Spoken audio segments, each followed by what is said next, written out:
ನನಗೆ regular income ಬೇಕು ಅಂತ ಯಾರು ನೋಡ್ತಾ ಇದ್ದಾರೆ ಅಂಥವರಿಗೆ ಸಿಸ್ಟಮ್ಯಾಟಿಕ್ ವಿಡ್ರಾವಲ್ ಪ್ಲ್ಯಾನ್ ಅಂತ ಹೇಳೋ ಒಂದು ಸಿಸ್ಟಮ್ ಏನಿದೆ ತುಂಬ ಚೆನ್ನಾಗಿ ವರ್ಕ್ ಆಗುತ್ತೆ.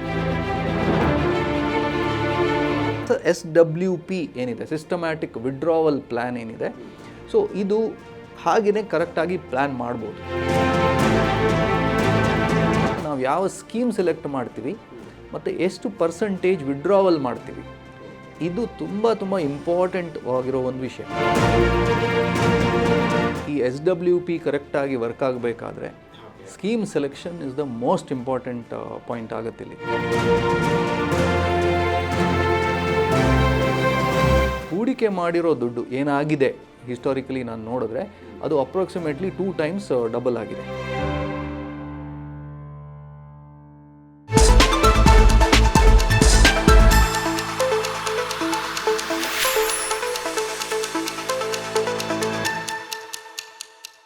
ನಮಸ್ಕಾರ ವೀಕ್ಷಕರೇ, ನೀವು ನೋಡ್ತಾ ಇದ್ದೀರಾ ವಿಸ್ತಾರ ಮನಿ ಪ್ಲಸ್. ನಾನು ಕೇಶವ್ ಪ್ರಸಾದ್. ವೀಕ್ಷಕರೇ, ಇವತ್ತಿನ ಈ ವಿಶೇಷ ಎಪಿಸೋಡನ್ನು ಮತ್ತೊಂದು ವಿಶೇಷ ಟಾಪಿಕ್ನೊಂದಿಗೆ ಬಂದಿದ್ದೀವಿ. ವೀಕ್ಷಕರೇ, ನೀವು ಮ್ಯೂಚುವಲ್ ಫಂಡಲ್ಲಿ ಇನ್ವೆಸ್ಟ್ಮೆಂಟ್ ಮಾಡುವಂಥ ಸಂದರ್ಭದಲ್ಲಿ SIP ಇದನ್ನು ನೀವು ಕೇಳಿರ್ತೀರಿ. ಅಂದರೆ ಸಿಪ್ ಅಂತ ಸಾಮಾನ್ಯವಾಗಿ ಹೇಳ್ತೀವಿ. ಅಂದರೆ ಪ್ರತಿ ತಿಂಗಳು ಒಂದು 100 ರೂಪಾಯಿಂದ ಇರ್ಬೋದು ಅಥವಾ ಇನ್ನೂ ಹೆಚ್ಚಿನ ಅಮೌಂಟ್ ಇರ್ಬೋದು, ಅದನ್ನು ಪ್ರತಿ ತಿಂಗಳು ಕಟ್ತಾ ಹೋಗುವಂಥದ್ದು ಮತ್ತು ಒಂದು ನಿರ್ದಿಷ್ಟ ಅವಧಿಯ ನಂತರ ಅದರಲ್ಲಿ ಬರತಕ್ಕಂಥ ಲಾಭವನ್ನು ಪಡೆಯುವಂಥದ್ದು. ಸೊ ಈ ಸಿಪ್ ಇನ್ವೆಸ್ಟ್ಮೆಂಟ್ ಬಹುತೇಕ ಮಂದಿಗೆ ಗೊತ್ತಿರುವಂಥದ್ದು. ಅದೇ ರೀತಿ SWP ಸಿಸ್ಟಮ್ಯಾಟಿಕ್ ವಿಡ್ರಾವಲ್ ಪ್ಲ್ಯಾನ್ ಅಂತ ಒಂದು ಇದೆ. ಹಾಗಿದ್ರೆ ಈ SWP ಅಂದರೆ ಏನು, ಇದರ ಬೆನಿಫಿಟ್ ಏನು ಅನ್ನೋದನ್ನು ತಿಳ್ಕೊಳ್ಳೋಣ. ಅದಕ್ಕಿಂತ ಮುಂಚೆ ನಾನು ಒಂದಷ್ಟು ತಿಳ್ಕೊಳ್ಳೋಣ ಅಂತ ಹೇಳೋಣ ಅಂತ ಅಂದರೆ, ಒಂದು ಸಾಮಾನ್ಯವಾಗಿ ಇದರಲ್ಲಿ ಹೇಗಿರುತ್ತೆ ಅಂದರೆ, ಒಮ್ಮೆ ನೀವು ಪ್ರತಿ ತಿಂಗಳು ಇನ್ವೆಸ್ಟ್ಮೆಂಟನ್ನು ಅದರಲ್ಲಿ ಒಂದು ಪಾರ್ಟನ್ನು ನೀವು ತಗೊಳ್ತಾ ಇರ್ತೀರಿ, ನಿಮಗೆ ಪ್ರತಿ ತಿಂಗಳು ದುಡ್ಡು ಬರ್ತಾನೆ ಇರುತ್ತೆ. ಅದೇ ರೀತಿ ಆ ಅವಧಿಯ ಕೊನೆಗೆ ನಿಮಗೆ ನೀವು ಫಸ್ಟಲ್ಲಿ ಎಷ್ಟು ಇನ್ವೆಸ್ಟ್ಮೆಂಟ್ ಮಾಡಿರ್ತೀರೋ ಅದಕ್ಕಿಂತ ಜಾಸ್ತಿ ಹಣ ನಿಮಗೆ ಸಿಗುತ್ತೆ. ಇವಾಗ ನಿಮಗೆ ಬಹಳ ಕುತೂಹಲ ಆಗಿರಬೇಕಲ್ಲ, ಇದು ಏನಪ್ಪ ಅಂತ. ಹಾಗಾಗಿ ನಾವು ಈ SWP ಪ್ಲ್ಯಾನ್ ಅಂದರೆ ಏನು ಮತ್ತು ಇದರ ಬೆನಿಫಿಟನ್ನು ಹೇಗೆ ಪಡಿಬೋದು, ಯಾವ ಮ್ಯೂಚುವಲ್ ಫಂಡನ್ನು ಇದರಲ್ಲಿ ಈ SWP ಮೂಲಕ ಅಳವಡಿಸ್ಕೊಂಡು ಅದರ ಲಾಭ ಪಡಿಬೋದು ಅನ್ನೋದನ್ನು ನಾವು ತಿಳ್ಕೊಳ್ಳೋಣ. ಅಂದ ಹಾಗೆ ಈ SWP ಪ್ಲ್ಯಾನ್ ಬಗ್ಗೆ ನಮಗೆ ವಿವರವಾಗಿ ತಿಳಿಸ್ಕೊಳ್ಳಿಕ್ಕೆ ನಾಲೆಜ್ ಬೆಲ್ನ ಸ್ಥಾಪಕರಾದಂತಹ ವಿನೋದ್ ತಂತ್ರಿ ಅವರು ನಮ್ಮ ಜೊತೆ ಇದ್ದಾರೆ. ಕಾರ್ಯಕ್ರಮಕ್ಕೆ ಅವರನ್ನು ಬರಮಾಡ್ಕೊಳ್ಳೋಣ. ನಮಸ್ಕಾರ ವಿನೋದ್ ತಂತ್ರಿ ಅವರೇ. ನಮಸ್ಕಾರ. ಅಂದ ಹಾಗೆ ಈ SWP ಪ್ಲ್ಯಾನನ್ನು ನಾವು ಫಸ್ಟ್ ಟೈಮ್ ಇಲ್ಲಿ ಇದನ್ನು ವಿವರವಾಗಿ ಹೇಳೋಣ ಅಂತ ಈ ಎಪಿಸೋಡಲ್ಲಿ. ಭಾಳ ಕುತೂಹಲ ಇದೆ, ಏನು ಇದರ ಒಂದು ಏನು ABCD ಅಂತಲೇ ಹೇಳ್ಬೋದು. ಅದ್ರ ಬಗ್ಗೆ ನೀವು ಇವತ್ತು ಹೇಳ್ತೀರಾ ಅಂತ. ಸೊ ಪ್ರಥಮವಾಗಿ ಏನು ಅಂತ ಹೇಳಿದ್ರೆ, ಒಂದು ಜನರಲಿ ಜನ ಇವತ್ತಿನ ದಿನ ತುಂಬ ರಿಯಲ್ ಎಸ್ಟೇಟಲ್ಲಿ ಇನ್ವೆಸ್ಟ್ ಮಾಡ್ತಾರೆ. ಯಾಕೆ ಮಾಡ್ತಾರೆ ಅಂತ ಹೇಳಿದ್ರೆ, ಸರ್ ಒಂದು ನನಗೆ ರೆಗ್ಯುಲರ್ ಆಗಿ ಇನ್ಕಮ್ ಬರುತ್ತೆ, ಸೆಕೆಂಡ್ ನನಗೆ ಅಪ್ರಿಸಿಯೇಷನು ಸಿಗುತ್ತೆ. ಈಗ ಒಂದು ಸೈಟ್ ತೊಗೊಂಡು ಒಂದು ಮನೆ ಕಟ್ಟಿದಾರಾದರೆ ಒಂದು 1 ಕೋಟಿ ರೂಪಾಯಿ ಇವತ್ತು ಹಾಕಿದ್ದು ಅದು ಅವರಿಗೆ ಎಕ್ಸ್ ಅಮೌಂಟ್ ಆಫ್ ಮನಿ ಅವರಿಗೆ ರೆಂಟ್ ಅಂತ ಬರುತ್ತೆ. ಹಾಗೆಯೇ ಒಂದು 5 ವರ್ಷ 10 ವರ್ಷ ಆದಮೇಲೆ ಈ 1 ಕೋಟಿ ರೂಪಾಯಿ ಹಾಕಿರೋದು ಅವರಿಗೆ ಅಪ್ರಿಸಿಯೇಷನು ಸಿಗುತ್ತೆ. ಸೊ ಇದಕ್ಕೋಸ್ಕರ ರಿಯಲ್ ಎಸ್ಟೇಟ್ ಬಗ್ಗೆ ತುಂಬ ಇದಾಗ್ತಾರೆ. ಸೊ ಈ SWP ಏನಿದೆ, ಸಿಸ್ಟಮ್ಯಾಟಿಕ್ ವಿಡ್ರಾವಲ್ ಪ್ಲ್ಯಾನ್ ಏನಿದೆ, ಸೊ ಇದು ಹಾಗೆಯೇ ಕರೆಕ್ಟಾಗಿ ಪ್ಲ್ಯಾನ್ ಮಾಡ್ಬೋದು. Okay, so systematic withdrawal plan ಈಗ ಏನು ಅಂತ ಹೇಳಿದ್ರೆ, ಈಗ ಒಬ್ಬೊಬ್ಬರದ್ದು ನೀವು ಹೇಳಿದ್ರಿ SIP ಇಂದ ಸ್ಟಾರ್ಟ್ ಮಾಡಿದ್ರಿ.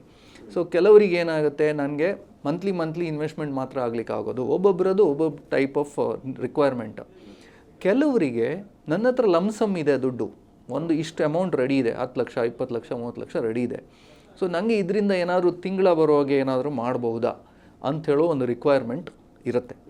ಸೊ ಅಂಥವರು ಈ ಸಿಸ್ಟಮ್ಯಾಟಿಕ್ ವಿಡ್ರಾವಲ್ ಪ್ಲ್ಯಾನ್ ಅಂತ ಒಂದೇನಿದೆ, ಇದೊಂದು ಅದ್ಭುತವಾದ ಸಿಸ್ಟಮ್ ಒಂದಿರೋದು. ಇದು ಪ್ರಾಡಕ್ಟ್ ಅಲ್ಲ, ಇದು SIP ಹೇಗಿದೆ ಒಂದು ಮೋಡ್ ಆಫ್ ಇನ್ವೆಸ್ಟ್ಮೆಂಟ್. ಇದು ಹಾಗೆಯೇ ಒಂದು ಲಮ್ಸಮ್ ಇನ್ವೆಸ್ಟ್ ಮಾಡಿ, ಒಂದೇ ಸಲ ಇನ್ವೆಸ್ಟ್ ಮಾಡಿ ತಿಂಗಳ ತಗೊಳ್ಳೋ ಒಂದು ಸಿಸ್ಟಮ್ ಇದು ಮ್ಯೂಚುವಲ್ ಫಂಡಲ್ಲಿ ತುಂಬ ವರ್ಷಗಳಿಂದ ಇದೆ. ಓಕೆ, ಇತ್ತೀಚಿನ ದಿನಗಳಲ್ಲಿ ತುಂಬ ಪಾಪ್ಯುಲರು ಆಗ್ತಾಯಿದೆ. ಸೊ ಇದರಲ್ಲಿ ಬೇಸಿಕಲಿ ಏನಾಗುತ್ತೆ, ಒಂದು ಪ್ರಾಪರ್ ಆಗಿರೋ ಕರೆಕ್ಟ್ ಒಂದು ಸ್ಕೀಮ್ ಹುಡುಕಿ ಆ ಸ್ಕೀಮಲ್ಲಿ ನಾವು ಲಮ್ಸಮ್ ಇನ್ವೆಸ್ಟ್ಮೆಂಟ್ ಹಾಕ್ತೀವಿ. ಓಕೆ, ಸೊ ಒಂದು ಲಾರ್ಜ್ ಅಮೌಂಟ್ ಇನ್ವೆಸ್ಟ್ಮೆಂಟ್ ಹಾಕಿ ಆ ಇನ್ವೆಸ್ಟ್ಮೆಂಟಿಂದ ಒಂದು ಪ್ರೀ ಡಿಸೈಡೆಡ್ ಅಮೌಂಟ್, ಓಕೆ, ಇಷ್ಟೇ ಪರ್ಸೆಂಟೇಜ್ ಅಥವಾ ಇಷ್ಟು ಅಮೌಂಟ್ ಏನಿದೆ ಇದನ್ನು ನಾವು ತಿಂಗಳಿಗೆ ತಗೊಳ್ತಾ ಹೋಗ್ತೀವಿ. ಓಕೆ, ಸೊ ತಿಂಗಳಿಗೆ ಇನ್ಕಮ್ ಆಯಿತು. ಅದಲ್ಲದೆ ಈಗ ಸ್ಟೆಪ್ಯುಲೇಟೆಡ್ ಒಂದು ಡಿಸೈಡ್ ಮಾಡಿರೋ ಒಂದು ಅಮೌಂಟ್ ಏನಿದೆ ಅದಲ್ಲದೆ ಇದರಲ್ಲಿ ಸ್ವಲ್ಪ ಗ್ರೋತ್ ಆಗ್ತಾ ಇರುತ್ತೆ. ಓಕೆ, ಈ growth over a period of 10 years ಏನಿದೆ, ಸೊ ಅದರಲ್ಲಿ ಈ ಕ್ಯಾಪಿಟಲು ಅಪ್ರಿಸಿಯೇಷನ್ ಆಗುತ್ತೆ. ಓಕೆ. ಸೊ ಇದರಲ್ಲಿ ಇಂಪಾರ್ಟೆಂಟ್ ಒಂದು ವಿಷಯ ಏನು ಅಂತ ಹೇಳಿದ್ರೆ, ನಾವು ಯಾವ ಸ್ಕೀಮ್ ಸೆಲೆಕ್ಟ್ ಮಾಡ್ತೀವಿ ಮತ್ತು ಎಷ್ಟು ಪರ್ಸೆಂಟೇಜ್ ವಿಡ್ರಾವಲ್ ಮಾಡ್ತೀವಿ, ಇದು ತುಂಬ ಇಂಪಾರ್ಟೆಂಟ್ ಆಗಿರೋ ಒಂದು ವಿಷಯ. ಸೊ ಸಿಸ್ಟಮ್ಯಾಟಿಕ್ ವಿಡ್ರಾವಲ್ ಪ್ಲ್ಯಾನ್ ಅಂತ ಹೇಳಿದ್ರೆ ಒಂದು ಲಮ್ಸಮ್ ಇನ್ವೆಸ್ಟ್ ಮಾಡೋದು, ಅದರಿಂದ ತಿಂಗಳ ನಾವು ಅರ್ನ್ ಮಾಡಲಿಕ್ಕೆ ಏನು ಒಂದು ಅವರೇಜ್ ರಿಟರ್ನ್ ಏನಿದೆ ಅದನ್ನು ತೆಗೆಯೋದು. ಓಕೆ. ಸೊ ಇದು ಒಂದು ಸಿಸ್ಟಮ್ಯಾಟಿಕ್ ವಿಡ್ರಾವಲ್ ಪ್ಲ್ಯಾನ್ ಅಂತ ಹೇಳ್ತೀವಿ. ಇದು ತುಂಬ ಜನ ಯಾರು ಫೈನಾನ್ಷಿಯಲ್ ಪ್ಲ್ಯಾನಿಂಗ್ ಎಲ್ಲ ಮಾಡ್ತಾರೆ ಅವ್ರು ಇದನ್ನು ತುಂಬ ಚೆನ್ನಾಗಿ ಯೂಸ್ ಮಾಡ್ಕೊಳ್ತಾರೆ. ಸೊ ಒಂದು ಕೆಲವು ಇಂಪಾರ್ಟೆಂಟ್ ಪಾಯಿಂಟ್ಸ್ ನಾನು ಹೇಳ್ತೀನಿ ಇದರಲ್ಲಿ. ಸೊ ಒಂದು ಲಮ್ಸಮ್ ಇನ್ವೆಸ್ಟ್ಮೆಂಟ್ ಇರೋರು ಇದನ್ನು ನೋಡಬೇಕು. ಸೆಕೆಂಡ್ ಏನು ಅಂತ ಹೇಳಿದ್ರೆ, it is an opportunity or say option to withdraw regular sum of units, okay, ಅಥವಾ ಅಮೌಂಟ್. ಓಕೆ, ಫಿಕ್ಸ್ಡ್ ಅಮೌಂಟನ್ನು ವಿಡ್ರಾ ಮಾಡ್ತಾರೆ. ಥರ್ಡ್ ಏನಂತ ಹೇಳಿದ್ರೆ, ನೀವು ಪ್ರಾಫಿಟನ್ನು ಮಾತ್ರ ವಿಡ್ರಾ ಮಾಡೋದು ಆಪ್ಷನು ಇದೆ. ಸೊ ಖಾಲಿ ಪ್ರಾಫಿಟನ್ನು ಮಾತ್ರ, ಎಷ್ಟು ಅಪ್ರಿಸಿಯೇಷನ್ ಆಗುತ್ತೆ ನೀವು ಹಾಕಿರೋ ದುಡ್ಡಲ್ಲಿ ಅದರಲ್ಲಿ ಮಾತ್ರ ತೆಗಿಬೋದು. ಥರ್ಡ್ ಏನಂತ ಹೇಳಿದ್ರೆ, ideal for investors who need regular income. ನನಗೆ ರೆಗ್ಯುಲರ್ ಇನ್ಕಮ್ ಬೇಕು ಅಂತ ಯಾರು ನೋಡ್ತಾ ಇದ್ದಾರೆ ಅಂಥವರಿಗೆ ಸಿಸ್ಟಮ್ಯಾಟಿಕ್ ವಿಡ್ರಾವಲ್ ಪ್ಲ್ಯಾನ್ ಅಂತ ಹೇಳೋ ಒಂದು ಸಿಸ್ಟಮ್ ಏನಿದೆ ತುಂಬ ಚೆನ್ನಾಗಿ ವರ್ಕ್ ಆಗುತ್ತೆ. ಸರ್, ಹಾಗಿದ್ರೆ ತಾವಿವಾಗ ಹೇಳಿದ್ರಿ ಈ SWP ಬಗ್ಗೆ ಬೇಸಿಕ್ ಇನ್ಫಾರ್ಮೇಷನ್. ಅದ್ರ ಬಗ್ಗೆ ನನಗೆ ಅನಿಸಿದ್ದು ಏನಂದರೆ, ಇದು ರಿಟೈರ್ಮೆಂಟಿಗೆ ಹತ್ತಿರ ಇರುವಂಥವ್ರು, ಅವರಿಗೆ ಮತ್ತು ಆಲ್ರೆಡಿ ರಿಟೈರ್ಡ್ ಆದವರು ಮತ್ತು ಮನೆಯಲ್ಲಿ ಹೌಸ್ ವೈಫ್ ಆಗಿ ಇರುವಂಥವ್ರು, ಅವರಿಗೆ ಇದು ಯೂಸ್ ಆಗುತ್ತೆ ಅಂತ ನನಗೊಂದು ಅಂದಾಜೊಂದು ಅಂದ್ಕೊಂಡೆ ನಾನು. ಸೊ ಅಂಥ ಪರಿಸ್ಥಿತಿಯಲ್ಲಿ ಅವರು ಯಾವ ಮ್ಯೂಚುವಲ್ ಫಂಡ್ ಸ್ಕೀಮ್ಗಳು, ಅಂದರೆ ಮ್ಯೂಚುವಲ್ ಫಂಡೆಲ್ಲ ಹಲವಾರು ಡೆಟ್ ಸೇರಿದಂಥ ಅನೇಕ ಸ್ಕೀಮ್ಗಳಿದ್ದಾವೆ. ಸೊ ಅದರಲ್ಲಿ ಯಾವುದನ್ನು SWPಗೆ ಸಿಲೆಕ್ಟ್ ಮಾಡ್ಬೋದು ಅಂತ ಹೇಳ್ತೀರಿ ಅಂತ? ಸೊ ನಿಮಗೀಗ ಈ SWP ಕರೆಕ್ಟಾಗಿ ವರ್ಕ್ ಆಗಬೇಕಾದ್ರೆ scheme selection is the most important point ಆಗುತ್ತೆ ಇಲ್ಲಿ.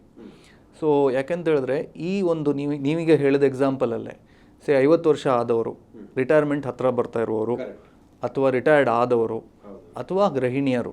ಓಕೆ, ಗೃಹಿಣಿಯರು ಅವ್ರ ಹತ್ರ ಲಮ್ಸಮ್ ದುಡ್ಡಿದೆ ಆದರೆ ಅದು ನೋಡಬೇಕು ಅಂತ ಹೇಳಿದ್ರೆ, ಇದರಲ್ಲಿ ಇವರಿಗೆ ರಿಸ್ಕ್ ಅಪಟೈಟ್ ಏನಿದೆ ಇದು ಕಡಿಮೆ ಇದೆ. ನಿಮಗೆ ಏಜ್ ಆದ ಹಾಗೆ ನಿಮಗೆ ರಿಸ್ಕ್ ತೆಗೊಳ್ಳೋ ಕೆಪಾಸಿಟಿ ಕಡಿಮೆ ಆಗುತ್ತೆ. ಸೊ ನಾವು ಸ್ವಲ್ಪ ನಮ್ಮದು ನಂಬರ್ಸ್ ಕ್ರಂಚಿಂಗ್ ಮಾಡಿದ್ವಿ. ಇದರಲ್ಲಿ ಏನು ನಾವು ನೋಡಿದ್ವಿ ಅಂತ ಹೇಳಿದ್ರೆ, ಸೊ ಅಸೆಟ್ ಅಲೊಕೇಶನ್ ಇರೋ schemes like debt and equity, ನಾವು ಬಾಂಡ್ಸ್ ಮತ್ತು ಶೇರ್ ಮಾರ್ಕೆಟ್ ಎರಡೂ ಇರೋ ಸ್ಕೀಮ್ಗಳು. ಓಕೆ, ಈಗ ಒಂದು ಕ್ಯಾಟಗರಿ ಇದೆ, ಬ್ಯಾಲೆನ್ಸ್ ಅಡ್ವಾಂಟೇಜ್ ಫಂಡ್ ಅಂಥೇಳಿ ಕ್ಯಾಟಗರಿ ಇದೆ. ಸೊ ಆ ಕ್ಯಾಟಗರಿಯಲ್ಲಿ ನಿಮಗೆ ವಾಲಟಾಲಿಟಿ ಕಡಿಮೆ ಇರುತ್ತೆ ಅಂತ ಹೇಳಿದ್ರೆ, ನಿಮ್ಮ ದುಡ್ಡು ಏನಿದೆ equity market, equity direct funds ಇದ್ದಂಗೆ ಮೇಲೆ ಕೆಳಗೆ ಹೋಗೋದಿಲ್ಲ. ಸೊ ಇದಕ್ಕೊಂದು ಸ್ಟೇಬಲ್ ರಿಟರ್ನ್ ನಾವು ಎಕ್ಸ್ಪೆಕ್ಟ್ ಮಾಡಬಹುದು. ಓಕೆ, ಸ್ಟೇಬಲ್ ರಿಟರ್ನ್ ಕೊಡುತ್ತೆ ಅಂತ ಹೇಳ್ತಿಲ್ಲ, ಬಟ್ ಎಕ್ಸ್ಪೆಕ್ಟ್ ಮಾಡ್ಬೋದು. ಸೊ ಇಂಥ ಸ್ಕೀಮ್ಗಳು, ಸೊ ನಾನು ನಿಮಗೆ ಕ್ಲಿಯರಾಗಿ ಹೇಳಿದೆ, category is balance advantage fund ಅಂತ ಕ್ಯಾಟಗರಿ ಇದೆ. ಇದರಲ್ಲಿ ನೀವು ಒಂದು ಹಿಸ್ಟಾರಿಕಲಿ ನಾನು ತೆಗೆದು ನೋಡಿದ್ರೆ, ಸೊ ಲೋಯೆಸ್ಟ್ ಅಂತ ತೆಗೆದ್ರೂ ಒಂದು 10ರಿಂದ 12% ತನಕ ರಿಟರ್ನ್ಸು ಅದು ಬಂದಿದೆ. ಸೊ ನಾನು ಲಾಸ್ಟ್ 10 ವರ್ಷದ ನಾನು ಮಾತಾಡ್ತಾ ಇದ್ದೀನಿ. ಸೊ ಆ ರಿಟರ್ನ್ಸ್ ಬಂದಿದೆ. ಸೊ ಇದರಲ್ಲಿ ಇವರು ಪ್ಲ್ಯಾನ್ ಕರೆಕ್ಟಾಗಿ ಮಾಡ್ಬೋದು. ಓಕೆ, ಸೊ ಈ ಕ್ಯಾಟಗರಿ, ಸೊ ಡೈರೆಕ್ಟಾಗಿ ಈಕ್ವಿಟಿ ಸ್ಕೀಮಿಗೆ ಹೋಗಬೇಡಿ.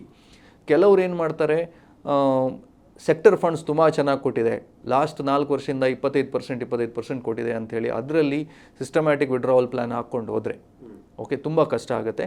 ಸೊ ಯಾಕೆಂದರೆ ಮಾರ್ಕೆಟ್ ವಾಲಟೈಲ್ ಇರೋದ್ರಿಂದ, ಸೊ ನಿಮ್ಮ ನಾಳೆ ಕ್ಯಾಪಿಟಲಿಂದ ಹೋಗೋ ಪರಿಸ್ಥಿತಿ ಬರಬಾರ್ದು.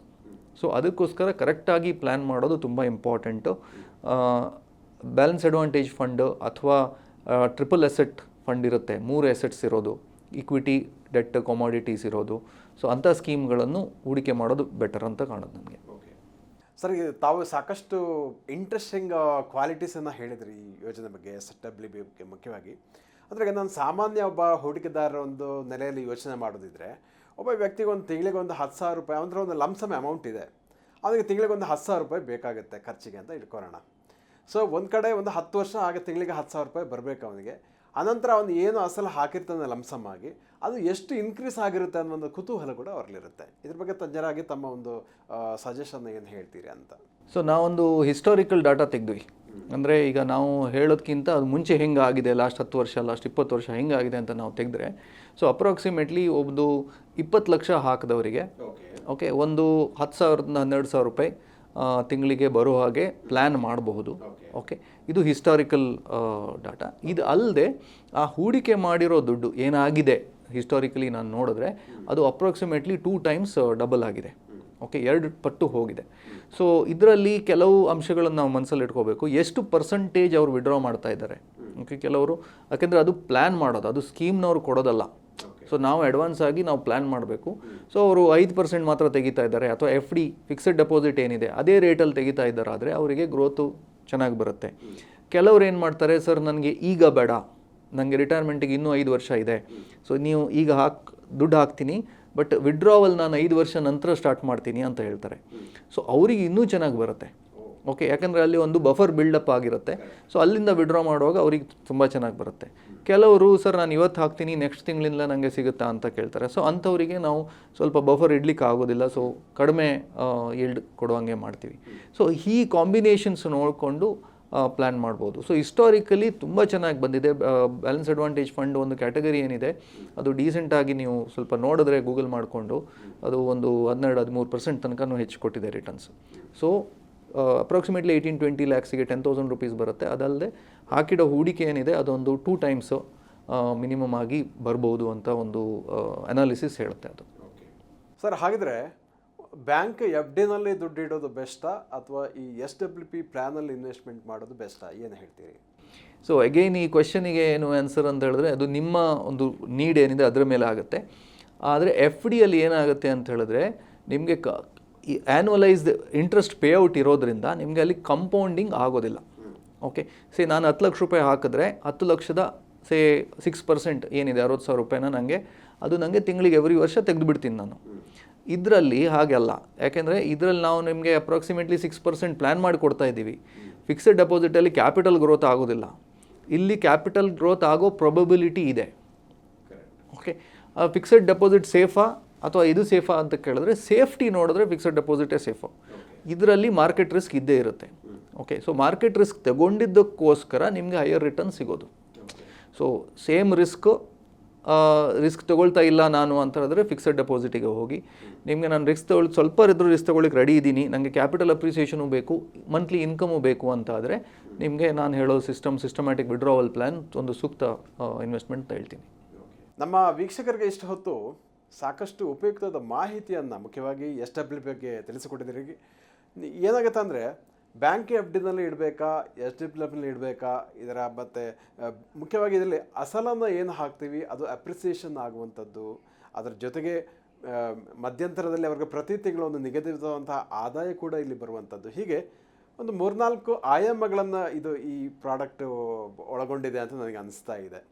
ಸೊ ಹಾಗಾಗಿ SWP ಬಗ್ಗೆ ಸಾಕಷ್ಟು ಉಪಯುಕ್ತವಾದ ಮಾಹಿತಿಯನ್ನು ಈ ಎಪಿಸೋಡ್ನಲ್ಲಿ ತಾವು ತಿಳಿಸಿಕೊಟ್ಟಿದ್ದಕ್ಕಾಗಿ ಧನ್ಯವಾದಗಳು ಸರ್. ಧನ್ಯವಾದ. ವೀಕ್ಷಕರೇ, ಇವತ್ತಿನ ಈ ವಿಶೇಷ ಸಂಚಿಕೆಯಲ್ಲಿ ಸಿಸ್ಟಮ್ಯಾಟಿಕ್ ವಿಡ್ರಾವಲ್ ಪ್ಲಾನ್ ಬಗ್ಗೆ ಸಾಕಷ್ಟು ಉಪಯುಕ್ತವಾದ ಮಾಹಿತಿಯನ್ನು ನಾವು ತಿಳಿದುಕೊಂಡಿದ್ದೀವಿ. ಇಂತಹ ಮತ್ತಷ್ಟು ವಿಡಿಯೋಗಳಿಗೋಸ್ಕರ ವಿಸ್ತಾರ ಮನಿ ಪ್ಲಸ್ ಯೂಟ್ಯೂಬ್ ವಾಹಿನಿಯನ್ನು ವೀಕ್ಷಿಸಿ ಹಾಗೂ ಸಬ್ಸ್ಕ್ರೈಬ್ ಮಾಡಿ ಅಂತ ಈ ಮೂಲಕ ನಾನು ಕೇಳ್ಕೊಳ್ತಾ ಇದ್ದೀನಿ. ವಂದನೆಗಳು.